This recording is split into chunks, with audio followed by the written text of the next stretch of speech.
আমাদের আজকের গল্পে একটি গৃহস্থ বাড়ির গৃহিণীর সঙ্গে একজন নারী ভিত্তিক অপশক্তির তুলনা করা হয়েছে। আগেই বলে রাখি, এটি শুধুমাত্র গল্পের উপযুক্ত প্লট তৈরির খাতিরে এবং একান্তই গল্পটিকে আকর্ষণীয় করার জন্য আমরা এইরূপ উদ্ধৃতিগুলি ব্যবহার করেছি। কাজেই আশা করব সবাই সংস্কারমুক্ত মন নিয়ে একান্তই গল্প শোনার আনন্দে গল্পটি শুনবেন। এবং সঙ্গে এটাও বলবো, একটি গৃহ কখনো গৃহলক্ষ্মী ছাড়া বা ঘরের গৃহিণী ছাড়া পরিপূর্ণ গৃহ হয়ে উঠতে পারে না। তাই দিনের শেষে একটা কথা আমাদের সকলের মনে রাখা উচিত, যে সংসার সুখের হয় রমণীর গুণে। ধন্যবাদ।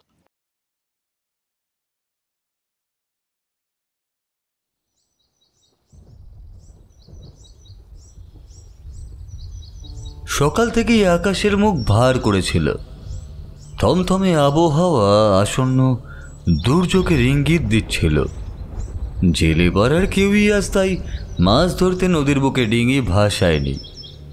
তারককে জ্বালাতে বের হতে দেখে তার বন্ধু রফিক বলেছিল, যে কোনো মুহূর্তে ঝড় বৃষ্টি হবে, আজ আর বেরোস না। তারক ম্লান হেসে বলেছিল, সবই তো জানিস ভাই, বাবার অসুখের জন্য মহাজনের কাছ থেকে অনেক টাকা দেনা হয়ে গেছে। তাও যদি বাবাকে বাঁচাতে পারতাম। বাবা তো সেই চলেই গেল, এখন মহাজন রোজ টাকার জন্য তাগাদা দিচ্ছে। আমার একদিন না বেরোনো মানে অনেক ক্ষতি। তাছাড়া ঝড় আসতে আসতে সন্ধে হয়ে যাবে, আমি তার আগেই ফিরে আসব। কিন্তু তারকের পূর্বাভাস ভুল প্রমাণিত হলো। তারক মাঝ নদীতে পৌঁছতেই শুরু হলো প্রবল ঝড়। দুপুরবেলায় যেন রাত নেমে এলো পৃথিবীর বুকে। নদীর জল যেন অজগর সাপের মতো গর্জন করতে লাগলো, সাথে বিদ্যুতের ঝলকানি আর বজ্রপাতের শব্দ। তারক কিছুক্ষণ তার ডিঙি নৌকোখানা নিয়ে ঝড়ের মাঝে টিকে থাকার চেষ্টা করল, কিন্তু অচিরেই সে বুঝল এই ঝোড়ো হাওয়ায় নৌকার উপর নিয়ন্ত্রণ রাখা অসম্ভব। তাই ভাগ্যে যা আছে ভেবে ঝড়ের হাতে নিজেকে সমর্পণ করা ছাড়া আর অন্য কোনো পথ তার নেই। তারক অসহায়ের মতো নৌকায় বসে রইল, আর নৌকাটা নদীর প্রবল স্রোতের মধ্যে নিজের ইচ্ছে মতো ভাসতে লাগলো। কোন দিকে যে নৌকা যাচ্ছে কিছুই আর তারকের পক্ষে ঠাহর করা সম্ভব হলো না। তারকের মনে হলো আজই বোধ হয় তার বাবার সাথে মৃত্যুর ওপারে আবার তার দেখা হবে। এই সর্বগ্রাসী দুর্যোগ শেষ হওয়ার আগেই তার সলিল সমাধিও ঘটবে। কিন্তু রাকে হরি তো মারে কে। একসময় ঝড় বৃষ্টি থামল, ততক্ষণে দিন ফুরিয়ে সন্ধে নেমেছে। তারক বুঝল রাতের অন্ধকারে পথ চিনে বাড়ি ফেরা তার পক্ষে আর সম্ভব নয়। তাই সে তাড়াতাড়ি নৌকাটাকে নিকটবর্তী তীরে নোঙর করল। নৌকা থেকে নেমে তারক দেখল জায়গাটা একেবারেই নির্জন, কোনো মানুষেরই বসবাস সেখানে নেই। কিন্তু বেশ কিছু পরিত্যক্ত ঘরবাড়ি রয়েছে, অর্থাৎ ওই অঞ্চলে এককালে মানুষের বসবাস ছিল, কিন্তু কোনো অজ্ঞাত কারণে তারা ওখান থেকে চলে গিয়েছে। তারক বুঝতে পারল না পুরো গ্রাম খালি করে মানুষজন চলেই বা গেল কেন। গ্রামে কি কোনো মড়ক লেগেছিল? বন্যা বা অন্য কোনো প্রাকৃতিক দুর্যোগের ফলে কি গ্রামবাসীরা গ্রাম ছাড়তে বাধ্য হয়েছে? তারক কিছুই ভেবে পেল না। যাই হোক, অন্ধকার রাতে তারক বেশি দূরে যাওয়ার আর সাহসও পেল না। তার ওপর নৌকা ফেলে বেশি দূরে যেতে ভরসাও হলো না তার। কোনোভাবে যদি নৌকাটা জলে ভেসে দূরে চলে যায়, তবে যে তারক সত্যি করেই অসীম সমুদ্রে পড়বে। এই নির্জন জনবিরল স্থান থেকে তার মানুষের মাঝে ফেরার একমাত্র অবলম্বনই হলো ওই ডিঙি নৌকাখানা। একটু পরেই মেঘ কেটে আকাশে চাঁদ উঠল। চাঁদের জ্যোৎস্নায় চারপাশ যেন অপূর্ব সুন্দর সাজে সেজে উঠল। তারকের মন থেকে কিছুক্ষণের জন্য যেন মুছে গেল ছোটবেলায় মাকে হারানোর বেদনা।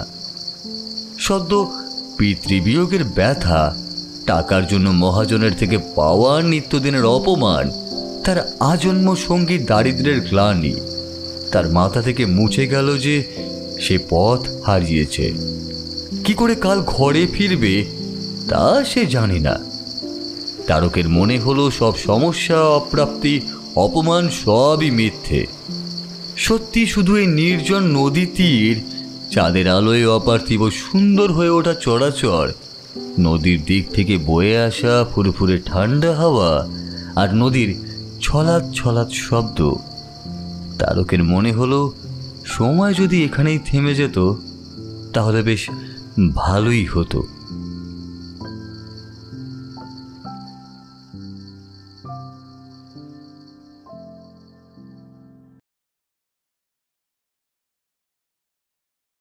নমস্কার শ্রোতা বন্ধুরা, আমি প্রদ্যুৎ রয়েছি আপনাদের সাথে।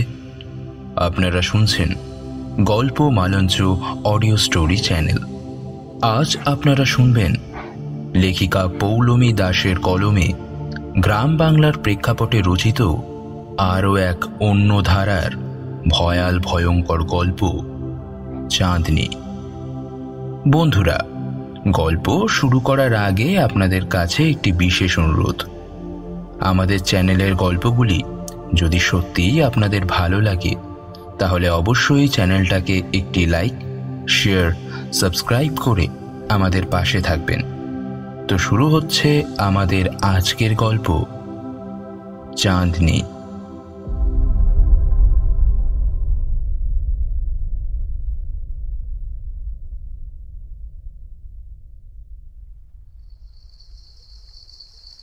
শরীর জুড়ানো ঠান্ডা হাওয়ায় একসময় তারকের চোখ বুজে এসেছিল।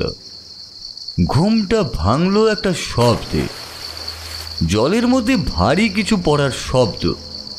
এরকম জনমানবহীন জায়গায় এরকম একটা শব্দ শুনে তারক ধড়মড়িয়ে উঠে পড়ল। ছুটে এসে দেখলো নদীর জলের ভেতর একটা তোলপাড় চলছে। কিছু একটা বড় আকারের প্রাণী জলে পড়ে ছটপট করছে। প্রাণীটা বাঁচার চেষ্টা করছে কিন্তু ক্রমে তলিয়ে যাচ্ছে। তারক বুঝতে পারল জলের ভেতর প্রাণ বাঁচাতে ছটপট করতে থাকা প্রাণীটা আসলে একটা মানুষ। কারণ মানুষ বাদে মোটামুটি সব প্রাণীরই সহজাতভাবে সাঁতার কাটার কৌশল আয়ত্ত থাকে। তারক আর এক মুহূর্ত দেরি না করে নৌকো থেকে জালটা নিয়ে এসে জলে ফেলল। জাল ফেলার কায়দা তারকের খুব ভালো রকমই জানা, তাই তারক বুঝতে পারল মানুষটা ঠিক মতোই জালে আটকেছে। তার জালটা খুবই ভারী হয়ে উঠতে লাগলো। তারক নিপুণ হাতে এবার জাল তুলতে শুরু করলো, কিন্তু জাল তুলে আনার পর তারক যা দেখলো তাতে তার বিস্ময়ের সীমা রইল না। তারক দেখলো তার জালে ধরা পড়েছে একটি মেয়ে। মেয়েটা অজ্ঞান হয়ে গেছে, হয়তো জলে হাবুডুবু খাওয়ার ফলে পেটে অনেকটাই জল ঢুকে গেছে তার। মুখে একটা স্পষ্ট ভয়ের ছাপ, কিন্তু মেয়েটাকে দেখে তারক যেন মন্ত্রমুগ্ধ হয়ে গেল। এত সুন্দরও মানুষ হয়! চাঁদের আলোয় মেয়েটাকে দেখে মনে হচ্ছে যেন কোনো স্বর্গের অপ্সরা মাটিতে নেমে এসেছে। তারক শুধু দু চোখ ভরে মেয়েটাকে দেখতে লাগলো। একটু পরেই মেয়েটা চোখ তুলে তাকালো। তারককে দেখে সে একটু চমকেই উঠল, একটু ভয়ও পেল বোধ হয়। তারক তাকে আশ্বস্ত করে বলল, আপনি আপনি ভয় পাবেন না, আমার থেকে আপনার কোনো ক্ষতির আশঙ্কা নেই। এবার বলুন তো, আপনি কেন জলে ঝাঁপ দিতে গিয়েছিলেন?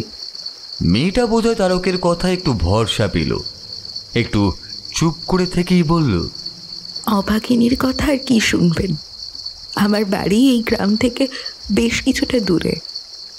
আমার মা ছোটবেলায় মারা যান, বাবা আবার বিয়েও করেন। সৎ মা আমাকে কোনোদিনই মন থেকে মেনে নিতে পারেনি। অনাহার, মারধর, অবহেলা, অনাদরেই আমার দিন কেটে গেছে।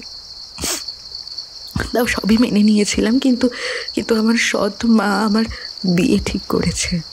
পাত্র আমার বাবার বয়সী, তার বউ মারা গেছে, তার ছেলে মেয়েরাই আমার থেকে অনেক বড়। আমার সৎ মা অনেকগুলো টাকা নিয়ে তার সঙ্গে আমার বিয়ে ঠিক করেছে। আমার বাবা সৎ মার বিরুদ্ধে কোনো কথাই বলেন না, তাই আজ না পালিয়ে এলে কাল আমার বিয়েটা ঠিক হয়েই যেত। আমি পালাচ্ছি বুঝতে পেরে সৎ মা আর ভাই আমার পিছু ধাওয়া করছিল। তার থেকে বাঁচতেই এতটা দূরে চলে এসেছি, এই জনমানবহীন জায়গায় রাতে আসতে আমার সৎ মায়ের সাহসে কুলোয়নি, তাই আমাকে ধরার আশা ত্যাগ করে নিশ্চয়ই ফিরেই গেছে। তারক আপনি থেকে তুমিতে নেমে এসে বলল, তোমার খুব সাহস বুঝি? যে মরতে চায় তার আর ভয় কি? আমি ঠিক করেছিলাম মরে যাব, তা ওই বুড়োটাকে বিয়ে করব না। পালিয়ে এলাম বটে, কিন্তু কার কাছে যাব, কিভাবে বা বাঁচব, এইসব ভেবেই জলে ঝাঁপ দিই। মরা ভিন্ন আমার আর কোনো উপায় নেই। কিন্তু জলে পড়ে যখন মরতে বসলাম তখন স্বাভাবিক প্রবৃত্তিতেই বাঁচার জন্য ছটফট করছিলাম। আত্মহত্যা মহাপাপ। তুমি আমার সাথে আমার গ্রামে চলো। যদিও আমি জানি না কাল আমি পথ চিনে ফিরতে পারবো কিনা। কি নাম তোমার গ্রামের? সুন্দরপুর। আমি ও রাস্তা চিনি, আমার বাবাই একজন মাঝি। ছোটবেলায় আমি বাবার সাথে ওই পথে অনেক এসেছি নৌকা করে। আমি তোমাকে পথের সন্ধান দেখিয়ে দেব।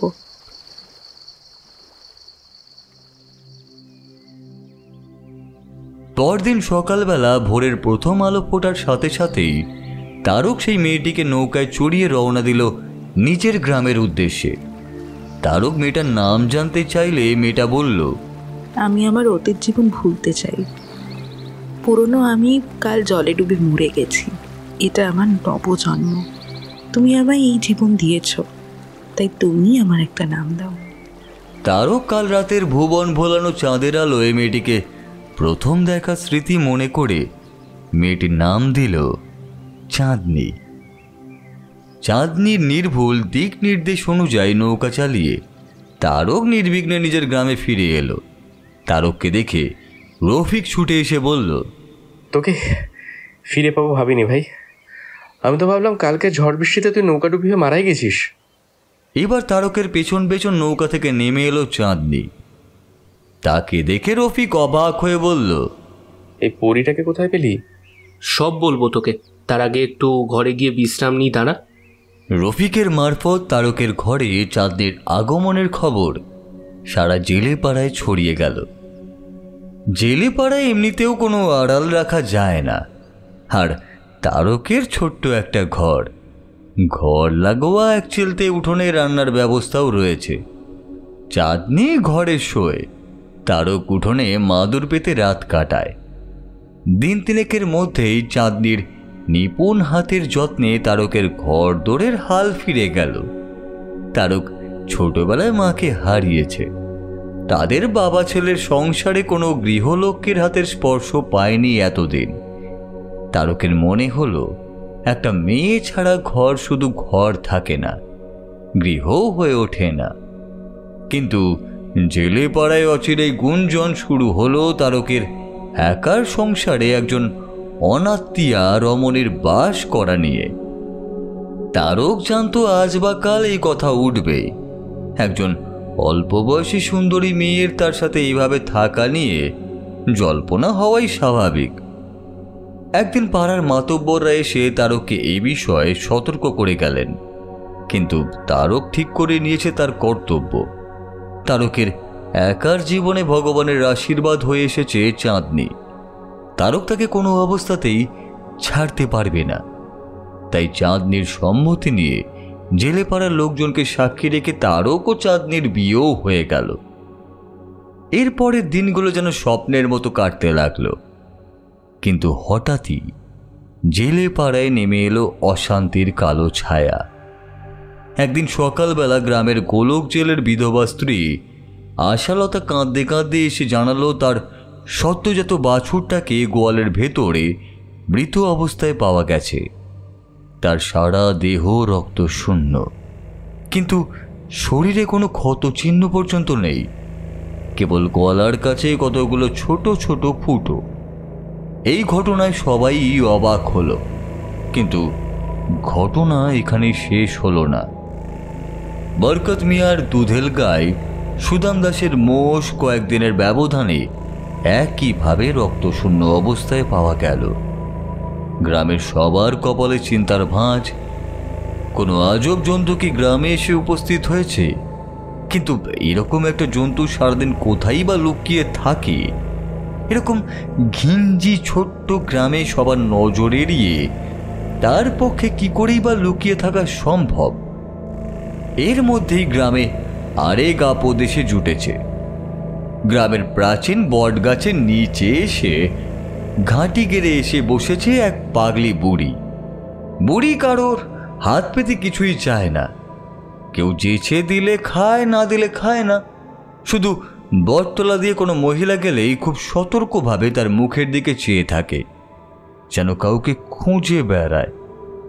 মাঝে মাঝে নিজের মনে চেঁচিয়ে উঠে বলে, সাবধান, ঘোর বিপদ, কেউ বাঁচবে না, কেউ না।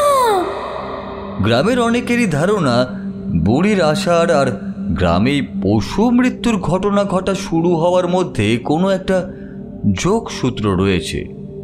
গ্রামের লোক হয়তো এতদিনে বুড়িকে গ্রাম থেকে তাড়িয়েই দিত, কিন্তু সবার ধারণা হয়েছে বুড়ির কিছু একটা অলৌকিক ক্ষমতা আছে, তাই বুড়ির রোষে কেউই পড়তে চায় না। এভাবেই চিন্তা ভাবনার অশান্তিতে জেলে পাড়ার বাসিন্দাদের দিন কাটছিল। কিন্তু বিপদের তখনও আরও অনেক কিছুই অবশিষ্ট ছিল। সেটা ছিল আরও একটা দুর্যোগের রাত। গ্রামের মাধব সর্দারের শ্বশুরমশাই খুব অসুস্থ। তাকে দেখে গ্রামে ফিরতে বেশ রাতই হলো মাধব সর্দারের। বটতলা পেরিয়ে হন্তদন্ত হয়ে বাড়ি ফিরছিল সে। বটতলা নিচ দিয়ে যাওয়ার সময় একবার আর চোখে দেখে নিল পাগলি বুড়ি গভীর ঘুমে আচ্ছন্ন। বাড়ির কাছেই এসে পড়েছিল মাধব। এমন সময় চোখে পড়ল তার পোষা মুরগির ঘরটার সামনে কার যেন একটা অবয়ব। অবয়বটার আকৃতি কেমন যেন অদ্ভুত, ঠিক যেন মানুষের মতো, কিন্তু তবু মানুষ নয়। মাধব সর্দার ভয় পেল। দিনকাল মোটেই ভালো নয়। মুরগিগুলোর কিছু হলে তার অনেক টাকায় লোকসান হবে। তাই যা থাকে কপালে ভেবে হাতের ছাতাটাকে অস্ত্রের মতো উঁচিয়ে ছায়ামূর্তির কাছে এগিয়ে সে হাঁক দিল, কে রে? কি করছিস আমার বাড়ির সামনে? অবয়বটা ঘুরে তাকাল। ঠিক সেই মুহূর্তে একবার বিদ্যুৎও চমকালো। আর ছায়ামূর্তির চেহারাটা স্পষ্ট হয়ে উঠল মাধবের চোখের সামনে। সেই মূর্তি দেখে মাধবের বুকের রক্ত হিম হয়ে গেল।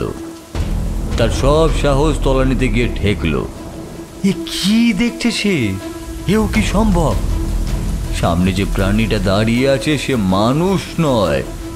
তার মানুষের মতো দুটি পা, কিন্তু কোমরের ওপরের অংশ কুমিরের মতো। কুমিরের মতো তার ধারালো ঝকঝকে দাঁত, সারা গায়ে সুচালো বর্ম। প্রাণীটা শিকারে বাঁধা পেয়ে এগিয়ে এলো মাধবেরই দিকে।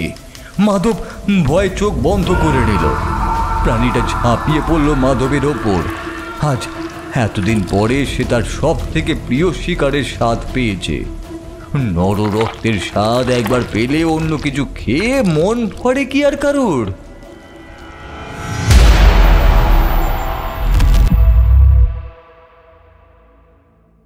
পরদিন সকালে গ্রামের সকলের দিন শুরু হলো। মাধবের রক্তহীন মৃতদেহটা দেখে। এতদিন পশু পাখির ওপর দিয়ে বিপদ গেছে, এবার মানুষ মরাও শুরু হলো। আর তো রক্ষে নেই। এবার বুঝি গ্রামের কেউ আর বাঁচল না। সবার মনে আতঙ্ক ছড়িয়ে পড়ল। কেউ ভাবছে কোনো অদ্ভুত জন্তুর কাজ, কেউ ভাবছে বুঝি ভূতের উপদ্রব। কারোর ধারণা কোনো কারণে এই গ্রাম দৈবরসের শিকার। কারোর ধারণা এইসব ওই পাগলি বুড়ির কালো জাদুর ফল। আসল কারণটা যে কি তা কেউই জানে না। শুধু গ্রামের আনাচে কানাচে জটলা চলে। বয়স্কদের চায়ের আড্ডায় বা মেয়ে বউদের পুকুর পাড়ের জমায়েতে এই একই বিষয় নিয়ে আলোচনা চলে। সন্ধ্যের পর কেউই আর রাস্তায় বের হয় না। সারাটা গ্রাম যেন আতঙ্কের চোরা স্রোতে ডুবে মরেছে। এদিকে তারকের মনটাও খুব খারাপ। কোথায় নতুন বিয়ে করে বউকে নিয়ে একটু এদিক ওদিক ঘুরে বেড়াবে তা নয়, ভয়ে ভয়ে ঘরে বসেই দিন কাটানো। চাঁদনিও আজকাল কেমন যেন মন মরা হয়েই থাকে। তারক ঠিক করলো একদিন চাঁদনিকে কোথাও থেকে ঘুরিয়ে আনবে। তারকের দুঃসম্পর্কের এক মামার বাড়ি নূরপুর গ্রামে। তার মামারা পূজারী ব্রাহ্মণ। মামারা তারকের বউকেও দেখেনি, তাই তারকের মনে হলো চাঁদনিকে নিয়ে মামার বাড়ি থেকে ঘুরে আসে। তারকের বউ নিয়ে ঘুরতে যাওয়াও হবে, আর মামারাও তারকের বউকে দেখতে পারবেন। সেই মতোই তারক একদিন সকালে চাঁদনিকে নিয়ে বের হলো মামার বাড়ির উদ্দেশ্যে। মামার বাড়িও অনেকটা পথ, গরুর গাড়ি চলে গেলে নতুন বউয়ের কষ্ট হবে না, এই ভেবেই তারক একটা গরুর গাড়ি ঠিক করলো। গারোয়ানের সাথে ভাড়া নিয়ে দরদাম করে তারক যেই চাঁদনিকে নিয়ে গাড়িতে চড়তে যাবে, অমনি হলো এক অদ্ভুত কাণ্ড। গরু দুটো প্রবল চিৎকার জুড়ে দিল, তাদের এক পাও আর নড়ানো গেল না। গারোয়ান কিছুক্ষণ চেষ্টা করে হাল ছেড়ে দিয়ে বলল, আগে কোনো কারণে ওরা ভয় পেয়েছে, তাই ওরা যেতে চাইছে না। আপনারা নেমে যান বাবু। এই তো একটুখানি পথ, হেঁটেই চলে যাব। শুধু শুধু গরুর গাড়ি চড়ে বাজে পয়সা নষ্ট করার দরকার নেই। যাই হোক, অনেকখানি পথ পায়ে হেঁটে তো তারক আর চাঁদনি পৌঁছালো তারকের মামার বাড়িতে। তারকের মামা মামিরা এত সুন্দরী বউ দেখে তো খুবই খুশি। সারাটা দিন গল্প আড্ডা খাওয়া দাওয়ায় খুব ভালোই কাটলো। বিকেলের দিকে মামার বাড়ি থেকে ফেরার সময় হলে তারকের বড় মামা চাঁদনিকে বললেন, চলো বৌমা, আমাদের গৃহলক্ষ্মীকে দর্শন করে আশীর্বাদ নেবে। চাঁদনি এই কথায় কেমন যেন শিউরে উঠল, বলল, আজ তো অনেক বেলা হয়ে গেল, পরের বেলা না হয় মন্দিরে যাব। এবার বড় মামি বললেন, তা কি হয় মা, এসেছো যখন দেবীর আশীর্বাদ না নিয়ে যাবে কেমন করে? কিছুটা অনিচ্ছা নিয়েই যেন চাঁদনি চলল মন্দিরের দিকে। কিন্তু মন্দিরে ঢোকার আগেই এক বিপত্তি। মন্দিরের চৌকাঠে পা রাখতেই কি করে যেন চাঁদনি ছিটকে পড়ল মন্দিরের দরজার বাইরে। মামা মামিরা ব্যস্ত হয়ে পড়লেন। তারক তাড়াতাড়ি চাঁদনিকে ধরেও তুলল। চাঁদনি বলল, বোধহয় শাড়িতে পা জড়িয়ে পড়ে গেছি। এরপর আর মন্দিরে ঢোকা হলো না। তারক চাঁদনিকে নিয়ে ফিরে এলো। আনন্দ কোনো দিনটার কেমন যেন তাল কেটে গেল। গ্রামে ঢুকে প্রাচীন বট গাছের সামনে দিয়ে যাচ্ছিল তারকরা। এমন সময় কোথা থেকে ছুটে এলো সেই পাগলি বুড়ি। অভ্যেসগত চাঁদনির মুখের দিকে তাকিয়ে দেখি বুড়ি হঠাৎই খুব উত্তেজিত হয়ে উঠল। চাঁদনির হাতটা টেনে ধরে বুড়ি বলতে লাগলো, তুই তুই এখানে লুকিয়ে আছিস? ডাইনি, পিশাচিনি, এই গ্রামটা উজাড় করতে এসেছিস তুই? এবার এবার তোকে ছাড়বো না। তারক প্রথমে একটু হতভম্ব হয়ে থেকে তারপর তাড়াতাড়ি বুড়ির হাত থেকে চাঁদনির হাতটা ছাড়িয়ে নিয়ে বলল, তোমরা পাগলামি বন্ধ করো, ও আমার বিবাহিতা স্ত্রী। ও কারো স্ত্রী নয়, কারো মেয়ে নয়, ও ও একটা রাক্ষসী। ও সবাইকে শেষ করবে। তারক আর কথা না বাড়িয়ে চাঁদনির হাতটা ধরে হাঁটতে লাগলো। চাঁদনির মুখের দিকে চেয়ে তারক অবাক হয়ে দেখল, কোথায় সেই শান্ত নম্র মেয়েটা? চাঁদনির চোখ দিয়ে ঝরে পড়ছে রাগ আর ঘৃণা। চাঁদনির এই রূপ তারক চেনে না।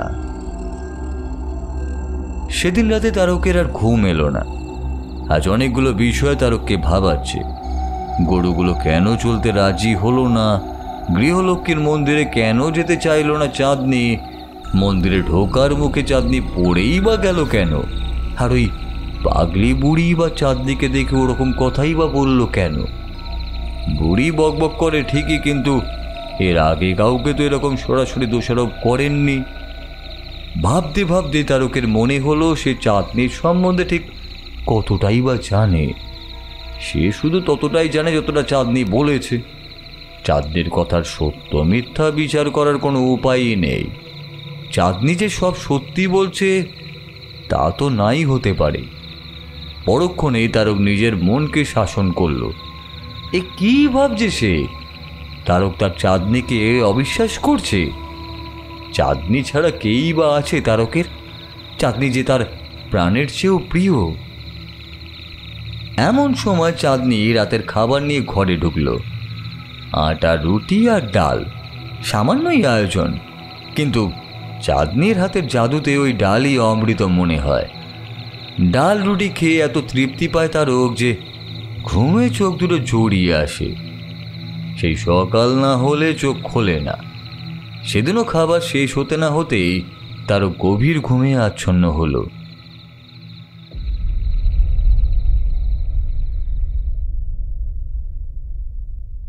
পরদিন সকালে আবার গ্রামে হুলুস থুলুস কাণ্ড, সারা গ্রামে চাঞ্চল্য। এবার সনাতন খুড়ো নাকি সেই মূর্তিমান বিভীষিকাকে সামনে থেকে দেখেছে। কাল রাতে সনাতন খুড়োর ঘুম আসছিল না। ঘরে খুব গরম লাগায় খুড়ো প্রথমে গ্রামের বর্তমান পরিস্থিতি দেখে ইতস্তত করলেও পরে আর না থাকতে পেরে বাইরে বের হন একটু ঠান্ডা হাওয়া খাবেন বলে। কিন্তু দরজাটা একটু খুলেই তিনি দেখতে পান তাদের দরজার সামনে দিয়ে কিছু একটা চলে গেল।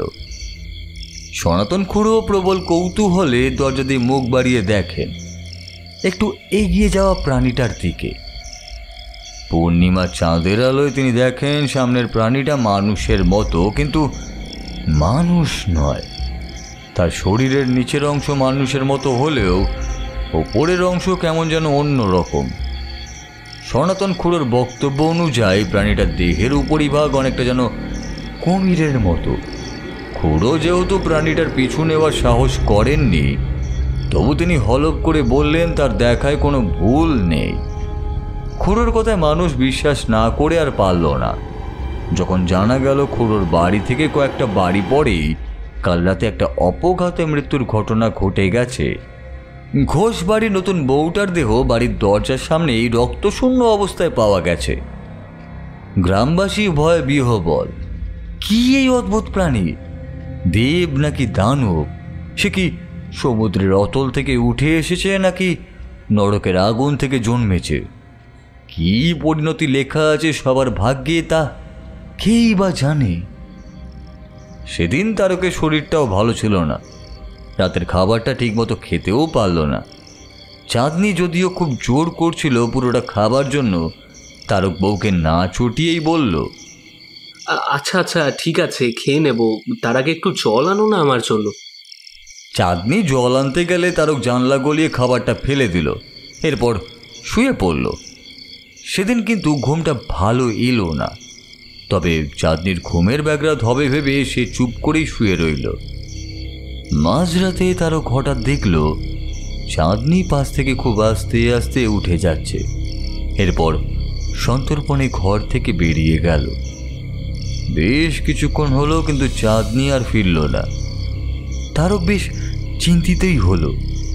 তারা যে বিপদের মধ্যে বাস করছে তাতে স্বভাবতই তার চাঁদনির জন্য চিন্তা হলো। সে উঠে দরজার বাইরে বের হতে যাবে, এমন সময় জানলা দিয়ে দেখলো চাঁদনি নদীর ধারে চলে গেছে। এত রাতে নদীর ধারেই কেন যাচ্ছে সে? হতভাগ তারক জানলার সামনেই দাঁড়িয়ে পড়ল। এরপর চাঁদের আলোয় তারক যা স্পষ্ট দেখলো তাতে সে নিজের চোখকে বিশ্বাস করতে পারল না। চাঁদনি নদীতে ডুব দিল। একবার, দুবার, তিনবার। তিনবারের বার যখন চাঁদনি ডুব দিয়ে উঠল তখন কোথায় তার সেই অপূর্ব রূপ? এ তো চাঁদনি নয়, এ যে এক মূর্তিমতী বিভীষিকা। এর শরীরের উপরই ভাগ এক ভয়াল দর্শন সরীসৃপের। তার ধারালো দাঁত, সুচালো মুখ, এবড়ো খেবড়ো গা, কিন্তু সে নিচের দু পায়ের ওপর দাঁড়িয়ে আছে। তার কোমরের নিচের অংশ শ্যাওলার কচুরি পানায় ঢাকা, কিন্তু শ্যাওলার আস্তরণের তলায় দুটো পায়ের অস্তিত্বই স্পষ্ট। সেই দুটো পায়ের ওপর ভর করে প্রাণীটা এগিয়ে চলতে লাগলো।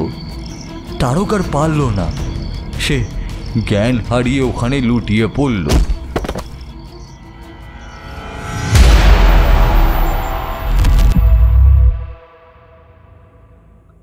পরদিনটা তারকের কাটলো এক চরম অস্থিরতার মধ্যে দিয়ে। খাল কেটে কুমির এনেছে সে। নিজের ভুলে গ্রামবাসীর চরম বিপদ ডেকে এনেছে। রূপের মোহে ভুলে এক অজ্ঞাত পরিচয় রমণীকে নিজের বাড়িতে এনে তুলেছে।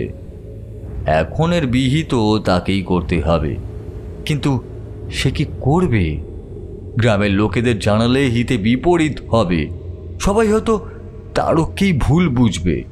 হয়তো চাঁদনির পাশাপাশি তারককেও জীবন্ত পুড়িয়ে মারবে। তবে কি করবে তারক? হঠাৎই ওর মনে হলো গ্রামের বটতলার পাগলির বুড়ির কথা। সারাদিন ছটপট করে সন্ধেবেলা গিয়ে পৌঁছালো বটতলায়।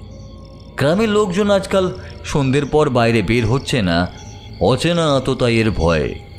তাই বটতলা এখন শুনশান। তারককে দেখে বুড়ির চোখ দুটো জ্বলে উঠল।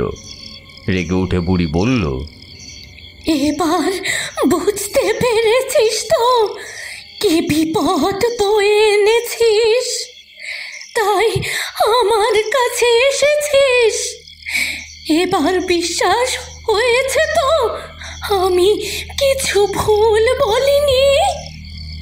তারক বুড়ির হাত দুটো জড়িয়ে ধরে বলল, ক্ষমা করো বুড়িমা, আমি ভুল করেছি, কিন্তু তুমি আমাকে পুরোটা খুলে বলো, কে ওই পিশাচিনী? ও কি চায়? ও হলো জল পিশাচিনী। জলের গভীরে ওর বাস। ও যে কোনো রূপ ধরতে পারে। নদীর ধারে একা কাউকে পেলে ও তাকে ভুলিয়ে ভালিয়ে তার সাথে আসে। আর তারপর শুরু হয় ওর হত্যা লীলা। তবে ওর একটা সীমাবদ্ধতা আছে। কোনো মানুষ ওকে সাথে করে নিয়ে না গেলে ও লোকালয়ে যেতে পারে না। সেই ভুলটাই তুই করেছিস। তুই ঝড়ে পথ হারিয়ে যে জায়গায় গিয়েছিলি সেইখানে এককালে ছিল এক সমৃদ্ধ গ্রাম। ওই গ্রামের এক যুবক তোরই মতো ভুল করেছিল। বিয়ে করে গ্রামে নিয়ে এসেছিল ওই পিশাচিনীকে। তারপর ওই গ্রাম উজাড় হয়ে যায়। বহু মানুষ ওর শিকার হয়। বাকিরা গ্রাম ছেড়ে পালায়। আমার স্বামী সন্তান ওর শিকার হয়েছিল। আমি ওর স্বরূপ দেখে ফেলেছিলাম। ও আমাকেও মারতে এসেছিল। আমি কোনো মতে পালিয়ে বাঁচি। স্বামী সন্তান হারিয়ে আমি পাগলের মতো কত জায়গায় যে ঘুরেছি। আমার জীবনের একমাত্র লক্ষ্য হয়ে উঠল ওই জল পিশাচিনীর বিনাশ। অনেক সাধু সন্ন্যাসী তান্ত্রিক কাপালিকদের দরজায় ঘুরে ঘুরে শেষ অবধি ওই রাক্ষসীর ধ্বংসের মন্ত্র শিখে আমি ফিরে আসি আমার গ্রামে। ততদিনে আমাদের গ্রাম শ্মশানে পরিণত হয়েছে। তবু আমি ঘুরেছি আশেপাশে, যদি ওর কোনো সন্ধান পাই। তারপর একদিন তোদের গ্রামে এসে পৌঁছালাম। এই গ্রামের বাতাসে ওই পিশাচিনীর গন্ধ পেলাম। যেন এতদিন সাধু সঙ্গ করে আমার কিছু অলৌকিক ক্ষমতা হয়েছে বইকি। ওই পিশাচি চাইলেও আমার কোনো ক্ষতি করতে পারবে না। কিন্তু দুর্ভাগ্য হলো আমি চাইলেও ওকে মারতে পারবো না। ওকে ধ্বংস শুধু সেই পুরুষই করতে পারবে যার হাত ধরে সেই লোকালয়ে ও আসতে পেরেছে। আমাকে বলো কি করতে হবে। নিজের ভুলের প্রায়শ্চিত্ত করতে দরকার হলে আমি আমার জীবনও দিয়ে দিতে পারি। জীবনটা দিয়ে দিলে ওকে মারবি কি করে? শোন, স্বাভাবিকভাবে ওকে মারা সম্ভব নয়। ও জলে ডুবে মরবে না, আগুনেও পড়ে মরবে না, অস্ত্রের আঘাতেও মরবে না। ওর অনেক ক্ষমতা। তবে উপায়? উপায় আছে একটা। ও যখন নিজের মানবী রূপ ছেড়ে পিশাচিনী রূপ ধারণ করার জন্য জলে ডুব দিতে যাবে, তখন সেই মুহূর্তে ওর ক্ষমতা অনেক কমে যায়। প্রথম ডুবটা দিয়ে যখন মাথা তোলে জলের ওপরে, তখন ওকে জোর করে জল থেকে তুলে আনতে হবে। তারপর এক কোপে ওর গলা কেটে ফেলতে হবে। ক্ষমতা কমে গেলেও ওকে জল থেকে তুলে আনা সম্ভব হবে না। এই নে মন্ত্রপুত ফুল, এই ফুল গায়ে ঠেকালে ও নিস্তেজ হয়ে পড়বে। তখন তুই এক ঝটকায় ওকে তুলে আনতে পারবি। আর ওর গলা কিন্তু যে কোনো অস্ত্রে কাটা যাবে না। এনে সেই বিশেষ মন্ত্রপুত ছোড়া, যার এক কোপে গলা কেটে ফেলতে হবে ওর। এরপর ওর মৃত শরীরটা নদীর ধারের মাটির তলায় চাপা দিয়ে দিবি। তারক বুড়ির হাত থেকে ছোড়ার ফুল নিয়ে চলে আসতে যাবে, ঠিক এমন সময় বুড়ি বলে উঠল, কিন্তু একটা কথা মনে রাখিস, ওর এক ফোঁটাও রক্ত যেন জলে না পড়ে। জলে পড়লে কিন্তু ঠিক 15 দিন বাদে ও আবার জন্ম নেবে। আবার কোনো নতুন লোকালয়ে ওর হত্যা লীলা চলবে। তাই খুব সতর্ক থাকতে হবে। আর কাল বৃহস্পতিবার, মা লক্ষ্মীর বার। ও লক্ষ্মীকে বিদায় করার জন্য এইটাই সেরা দিন। তারকের পক্ষে আরও একটা গোটা দিন অপেক্ষা করা অসহনীয়। তার ভীষণই দুশ্চিন্তা হচ্ছে, সে কি পারবে সবাইকে বিপদমুক্ত করতে? বুড়িমার দেওয়া ছোড়ার মন্ত্রপুত ফুল তারক তার মাছ ধরার জিনিসপত্রের মধ্যে লুকিয়ে রেখেছে, যাতে চাঁদনির চোখে না পড়ে। সারাদিন তারক নিজের বিছানায় শুয়ে কাটালো। চাঁদনি জিজ্ঞেস করলো, কি হলো, তোমার শরীর খারাপ নাকি? তারকের এক মুহূর্তের জন্য মনে হলো সে কিছু ভুল করছে না তো, হয়তো চাঁদনি নির্দোষ। তার মন চাইছে চাঁদনিকে বিশ্বাস করতে, কিন্তু নিজের চোখকেও অবিশ্বাস করেই বা কি করে। অসহ্য একটা দিনের শেষে রাত নামলো। তারক রাতের খাবারটা চাঁদনির অগোচরে জানালা দিয়ে ফেলে দিল। এরপর চুপচাপ গিয়ে শুয়ে ঘুমিয়ে পড়ার ভান করল। ধীরে ধীরে রাত গভীর হলো। আতঙ্কগ্রস্ত গ্রামটা নিস্তব্ধ হয়ে গেছে, কোথাও একটা জনপ্রাণীর শব্দও নেই। একসময় তারক টের পেল চাঁদনি পাশ থেকে উঠে গেল, তারপর ধীর পায়ে ঘর থেকে বেরিয়ে গেল। তারক তখনই উঠল না, চাঁদনিকে একটু এগিয়ে যাওয়ার সময় দিল। তারপর তাড়াতাড়ি উঠে দ্রুত পায়ে বুড়ির দেওয়া ছোড়ার বড়শিটা নিয়ে বাড়ির পেছন দিকের অন্য পথ ধরে চাঁদনি রূপী পিশাচিনীর আগেই পৌঁছে গেল নদীর ধারে। একটা গাছের আড়ালে লুকিয়ে অপেক্ষা করতে লাগলো সঠিক সময়ের জন্য। একটু পরেই চাঁদনি এসে পৌঁছলো নদীর ধারে। সতর্কভাবে একবার চারপাশটা দেখে নিল, তারপর নিশ্চিন্ত হয়ে ধীর পায়ে নেমে গেল নদীর জলে। তারক এবার চট করে বের হয়ে এলো গাছের আড়াল থেকে। চাঁদনি প্রথম ডুব দিয়ে ওঠার আগেই তারক পৌঁছে গেল একেবারে জলের কাছে। চাঁদনি প্রথম ডুবটা দিয়ে জল থেকে মাথা তুলেই চোখের সামনে তারককে দেখেই চমকে উঠল। তাড়াতাড়ি দ্বিতীয় ডুব দেওয়ার জন্য মাথাটা জলে নামানোর আগেই তারক তার মাথায় মন্ত্রপুত ফুলটা ছোঁয়ালো। চাঁদনি কেমন একটু ঝিমিয়ে পড়ল কয়েক মুহূর্তের জন্যই। সেই মুহূর্তে নিজের সর্বশক্তি দিয়ে তারক চাঁদনিকে ধরে এক হ্যাচকা টানে তুলে নিল জলের বাইরে। চাঁদনি এবার প্রবল আস্ফালন শুরু করল। কোথায় সেই শান্তশিষ্ট মেয়েটি? তারকের হাত ছাড়িয়ে জলে নেমে যাওয়ার চেষ্টা করছে এক ভয়ানক রাক্ষসী। তার কলুষিত মন, সর্বগ্রাসী ক্ষুধা, কিন্তু তারকও নিজের লক্ষ্যে অবিচল। সে আজ নিজের ক্ষমতার বাইরে গিয়ে চেষ্টা করছে নিজের অজান্তে করা অপরাধের প্রায়শ্চিত্ত করতে। সুযোগ বুঝে কোমরে গুজে রাখা ছোরাটা বের করে তারক এক কোপ মারল চাঁদনির গলায়। ছোট্ট ছোরাটার কি অসীম শক্তি! এক কোপে চাঁদনির মাথাটা শরীর থেকে আলাদা হয়ে গেল। শরীর আর মাথা দুই কিছুক্ষণ থরথর করে কেঁপে এক সময় নিথর হয়ে গেল। তারকের কাজ কিন্তু শেষ হয়নি। সে এবার আগে থেকে গাছের আড়ালে লুকিয়ে রাখা কোদালটা এনে নদীর পাড়ে মাটি খুঁড়তে লাগলো। হঠাৎই নদীর জল উত্তাল হয়ে উঠল, ঝোড়ো হাওয়া বইতে লাগলো। চারপাশে যেন কাদের অশরীরী উপস্থিতি অনুভব করতে লাগলো তারও। কিন্তু সে ভয় পেল না। এক মনে গর্ত খুঁড়ে জলপিশাচিনীর দেহ আর ধর একত্রিত করে গর্তের ভেতরে পুঁতে দিল। এরপর কোদালটা ছুঁড়ে ফেলে কান্নায় ভেঙে পড়ল, চেঁচিয়ে বলতে লাগলো,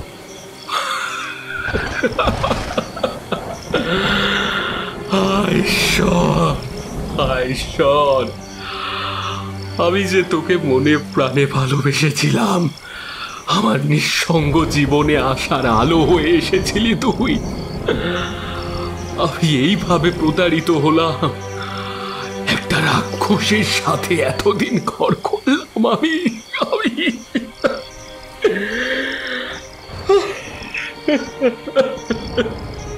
কাঁদতে কাঁদতে তারকের নিজেকেও কেমন যেন অপবিত্র বলে মনে হলো। সে এতদিন একটা পিশাচিনীর সাথে সংসার করেছে, এক ঘরে থেকেছে, একসাথে খেয়েছে। তারকের মনে হলো তার শরীর মনও পঙ্কিল হয়ে গেছে।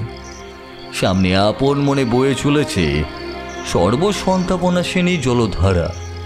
তারক আস্তে আস্তে নদী জলে নামল। ঠান্ডা জলে তার শরীর মন জুড়িয়ে গেল। আহ, কি শান্তি!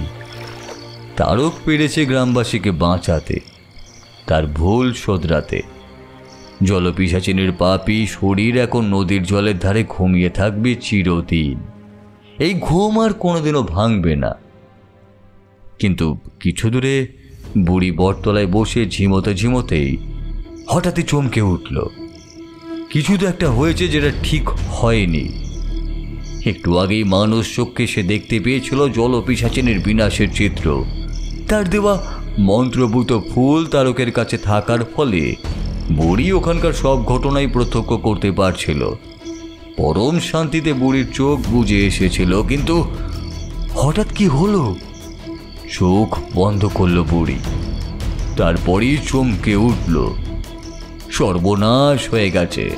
পিশাচিনীর গলা কাটার সময় তারকের গায়েও রক্ত ছিটে এসে লেগেছিল।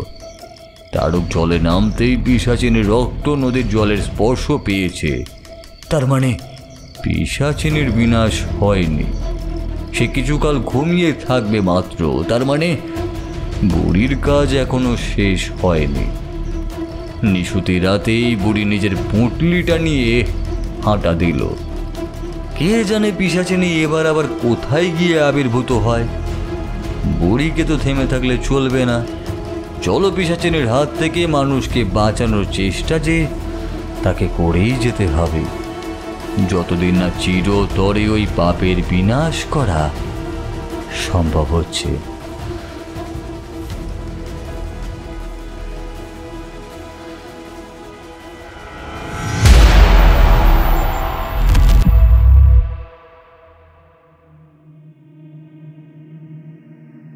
শুনছিলেন আমাদের আজকের গল্প, লেখিকা পৌলমী দাসের কলমে চাঁদনি।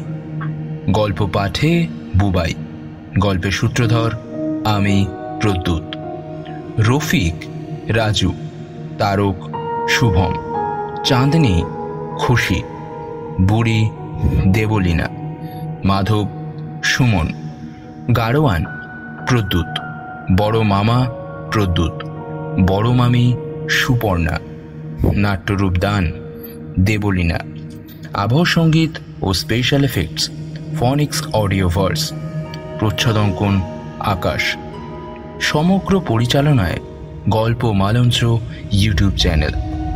তো বন্ধুরা, কেমন লাগলো আমাদের আজকের গল্প জানাতে ভুলবেন না আমাদের কমেন্ট বক্সে।